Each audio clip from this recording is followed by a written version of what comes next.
उस पर टिक गई। अगर ये प्रयोग सफल हो जाता तो इस तरीके से आने वाले वक्त के लिए कई शक्तिशाली साथी तैयार किए जा सकते थे। लेकिन नागाटो अब भी अपने फैसले पर अडिग था। वह बोला कि रिने टेंसेई उसे ही करना होगा, किसी और को नहीं। उसके पास अभी भी एक रिनेगन बचा था। नारुतो ये सुनकर हैरान रह गया और तुरंत मना कर दिया। लेकिन नागाटो ने जिद नहीं छोड़ी। उसके मन में एक और योजना थी। अगर प्रयोग सफल हुआ तो वह याहिको को वापस ला सकेगा, और अगर असफल हुआ तो नारुतो उसके लिए एडो टेंसेई का इस्तेमाल कर सकता था। आखिरकार सबके समझाने पर नारुतो ने उसकी बात मान ली। तैयारियां पूरी होते ही सफेद चमक के बीच इताची जीवन फिर से लौट आया। लेकिन नागाटो की हालत तेजी से बिगड़ने लगी। यह वही कीमत थी जो रिने टेंसेई करने वाले को चुकानी पड़ती है। नारुतो ने तुरंत ओरोचिमारू को इशारा किया कि वह अगला चरण शुरू करे। ओरोचिमारू ने तुरंत एक व्हाइट जेत्सु को नियंत्रित कर नागाटो पर इज़ानागी रीबर्थ जैसी तकनीक चलाई। एक पल में ही व्हाइट जेत्सु की जीवन शक्ति नागाटो के शरीर में प्रवाहित होने लगी। नारुतो ने भी हाथ रखकर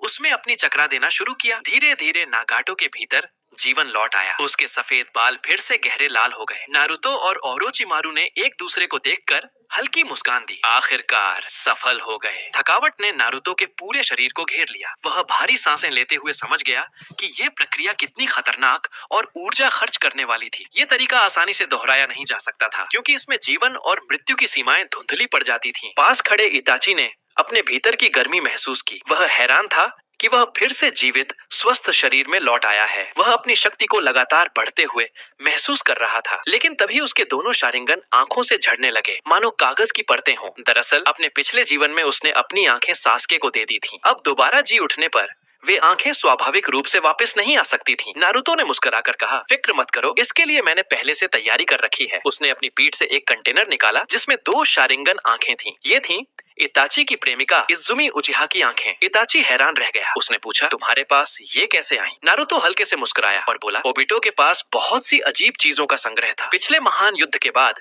मैं उसके ठिकाने पर गया था, जहाँ मुझे एक कमरा मिला जो शारिंगन से भरा हुआ था। हर जोड़ी के नीचे उसके मालिक का नाम लिखा था। जब मैं दोबारा जीवित हुआ तो ओबिटो की गैर मौजूदगी में मैंने वो आंखें चुपचाप ले ली जिनकी मुझे जरूरत थी। इतना कहकर नारुतो ने पीछे से एक और कंटेनर निकाला। इस बार उसमें इताची के पिता फुगाकू उचिहा और उसकी माँ मिकोटो उचिहा की आंखें थीं। इताची ने जब सारी बात सुनी तो उसका दिल गहराई से हिल गया। उसे यकीन नहीं हो रहा था कि नारुतो ने उसके लिए इतनी तैयारी पहले से कर रखी थी। वह दिल से उसका आभार जताता है कि उसे एक बार फिर असली जिंदगी जीने का मौका मिला है। इस बार अब कोई गांव या नियम उसे नहीं बांधेंगे। अब वह अपनी नई आंखों से इस दुनिया को फिर से देखेगा। आंखों के प्रत्यारोपण से पहले ओरोचिमारू ने नारुतो के साथ मिलकर नई तकनीक पर काम किया। उन्होंने इजुमी